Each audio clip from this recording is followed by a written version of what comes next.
नमस्कार दोस्तों, मैं आपको आज इस वीडियो में बताऊंगा कि बीसी कौन बन सकता है, यानी कि ग्राहक सेवा केंद्र सीएसपी कौन ले सकता है। सीएसपी बीसी क्या होता है और इसको लेने से क्या फायदा है। बीसी लेने के बाद कोई आदमी क्या क्या काम कर सकता है और इस बीसी लेने के लिए कौन कौन से डॉक्यूमेंट रिक्वायर्ड हैं, इन सारे सवालों का जवाब आपको इस वीडियो में बताने वाला हूं। तो मैं आपसे हाथ जोड़कर गुजारिश करूंगा कि आप हमारे चैनल को सब्सक्राइब जरूर कीजिएगा और इस वीडियो में जो जानकारी मैं दिया हूं इससे जुड़े जरूरतमंद लोगों को ये वीडियो शेयर भी जरूर कीजिएगा और वीडियो पसंद आए तो लाइक भी जरूर कीजिएगा। तो मैं आपको इन सारी जानकारी के लिए मैं आपको एक पीडीएफ के माध्यम से जानकारी दूंगा। तो मैं बिना देर के आपको उस पीडीएफ की तरफ लेके चलता हूं। तो अब आ गए हैं हम लोग अपने पीडीएफ पे और आपको इसमें बताएंगे बीसी और सीएसपी क्या होता है। बीसी का मतलब बैंकिंग क्षेत्र में बैंकिंग कॉरेस्पॉन्डेंट यानी कि बैंकिंग संवाददाता के रूप में जाना जाता है, जो किसी भी वयस्क व्यक्ति और रिटायर्ड एम्प्लॉय को बनाया जा सकता है और इनके द्वारा जो ऑफिस या कार्यालय खोला जाता है उसको ही सीएसपी यानी कस्टमर सर्विस पॉइंट और अपनी भाषा में ग्राहक सेवा केंद्र बोलते हैं। कौन बीसी बन सकता है? तो बीसी बनने के लिए 10वीं पास या और साथ साथ कंप्यूटर का बेसिक नॉलेज रखने वाला कोई भी वयस्क व्यक्ति बीसी बन सकता है। इसके अलावा रिटायर्ड पर्सन या फिर साथ में केमिस्ट शॉप, किराना शॉप, पेट्रोल पंप, स्वयं सहायता समूह वाले कोई भी व्यक्ति जो बैंक मित्र बनने को इच्छुक है वो बीसी बन सकता है। इसके लिए वो नज़दीकी ब्रांच से भी संपर्क कर सकता है या फिर इन दस्तावेज़ के साथ जो मैं आपको बता रहा हूँ। बीसी बनने के लिए जो ये दस्तावेज हैं ये रिक्वायर्ड हैं: Aadhaar card, pan card, bank passbook, rent agreement, बिजली बिल, 10वीं 12वीं का सर्टिफिकेट, पीसीसी सर्टिफिकेट यानी पुलिस क्लियरेंस सर्टिफिकेट जो 3 महीने से ज़्यादा पुराना नहीं होना चाहिए, आईआईबीएफ सर्टिफिकेट यानी कि इंटरनेशनल, आईआईबीएफ का मतलब होता है Indian institute of banking and finance. ये सर्टिफिकेट भी आपके पास होना ज़रूरी है अगर आप बैंकिंग बीसी बनना चाहते हैं तो।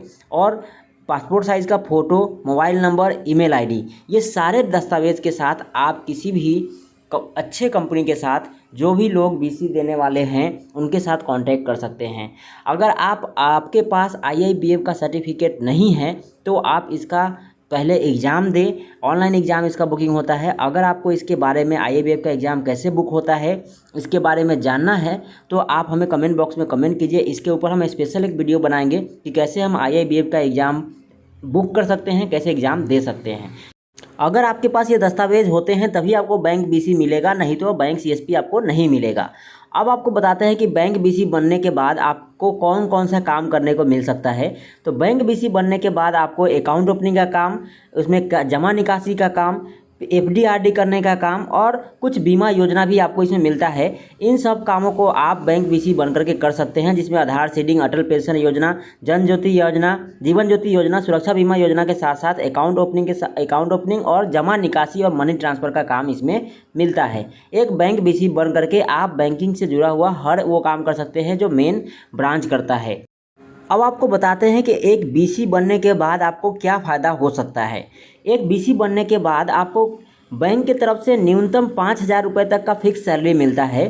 इसके अलावा आप जो भी लेन देन करते हैं, जैसे किसी का जमा निकासी करते हैं उस पर, या फिर जब आप किसी का मनी ट्रांसफ़र करते हैं उस पर, और उसके साथ साथ कोई बीमा योजना बेचते हैं तो उस पर भी आपको बैंक के तरफ से अलग से कमीशन दिया जाता है। इसके साथ साथ आप बहुत सारा स्कीम होता है गवर्नमेंट का जो बेच करके आप इसमें अच्छा खासा कमीशन कमा सकते हैं। तो एक बैंक बीसी बनने वाला आदमी तरह तरह का इनकम करके महीने का लगभग 20 से 30,000 रुपये महीने से शुरू करके अच्छा बिजनेस करने वाला व्यक्ति महीना का 50,000 से लेकर लाख रुपए तक वो कमाता है।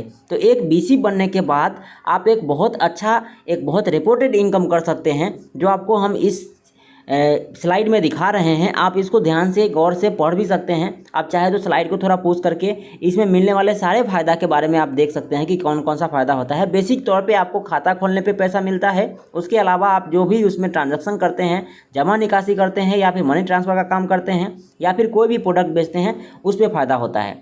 अब आपको बताते हैं कि एक सीएसपी शुरू करने के लिए बीसी के पास क्या होना चाहिए। तो आपके पास एक कंप्यूटर या लैपटॉप होना चाहिए, इंटरनेट का कनेक्टिविटी होना चाहिए, एक प्रिंटर होना चाहिए और एक फिंगर स्कैनर भी होना चाहिए, और कम से कम 100 वर्ग फीट का 100 स्क्वायर फीट का एक दुकान होना चाहिए जहां पे अपना आप सीएसपी सेंटर चालू करेंगे। तो इन सभी दस्तावेज के साथ और जो डिवाइसेज मैंने बताया, ये डिवाइसेज जब आपके पास हो जाते हैं तभी आप अपने नज़दीकी ब्रांच से भी कांटेक्ट कर सकते हैं सीएसपी लेने के लिए, या फिर किसी अच्छे खासे कंपनी के से भी संपर्क कर सकते हैं, जिससे जो आपको ऑनलाइन के माध्यम से मिल जाएगा, जो सीएसपी प्रोवाइड कराते हैं।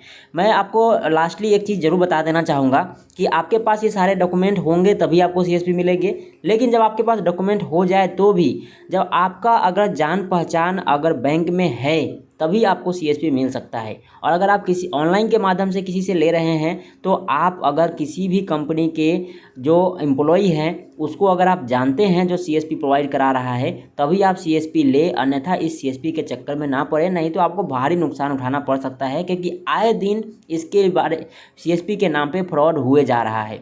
सीएसपी लेने के लिए जो मिनिमम कॉस्ट होता है, मिनिमम खर्च होता है, वो एवरेज 20 से 25 हज़ार रुपया होता है, जो आपके ओडी अकाउंट के लिए लिया जाता है, और प्लस आपका कुछ सर्विस चार्ज जो भी कंपनी आपको एक अपना सॉफ्टवेयर देता है, जिसके वजह से वो एवरेज 15 से 20 हज़ार रुपया, मैक्सिमम 25 हज़ार रुपया इसके लिए खर्च लगता है। लेकिन अलग अलग जो बिचौलिया होते हैं वो अपना इनकम कमाने के लिए, अपना पैसा कमाने के लिए आपसे 50-60 हज़ार, 1 लाख, 1.5 लाख, 2 लाख रुपए इस तरीके से वसूल लेते हैं। तो इन बिचौलियों के चक्कर में ना पड़े, आप खुद से ऑनलाइन अप्लाई करें या फिर अपने नज़दीकी बैंक से कांटेक्ट करें इन सब डॉक्यूमेंट के साथ, ये दस्तावेज़ के साथ। तो मेरा आज का उद्देश्य यही था कि आपको बैंक सीएसपी लेने के लिए आपके पास क्या क्या डॉक्यूमेंट होना चाहिए, जो मैंने आपको इस वीडियो में बताया। और प्लीज़ चैनल को जरूर सब्सक्राइब कीजिएगा, और वीडियो पसंद आए तो वीडियो को लाइक जरूर कीजिएगा और अपने दोस्तों के साथ शेयर भी जरूर कीजिएगा। मिलते हैं फिर से एक नए वीडियो के साथ। मैं अजीत आनंद, तब तक के लिए आपसे विदा लेता हूँ। धन्यवाद।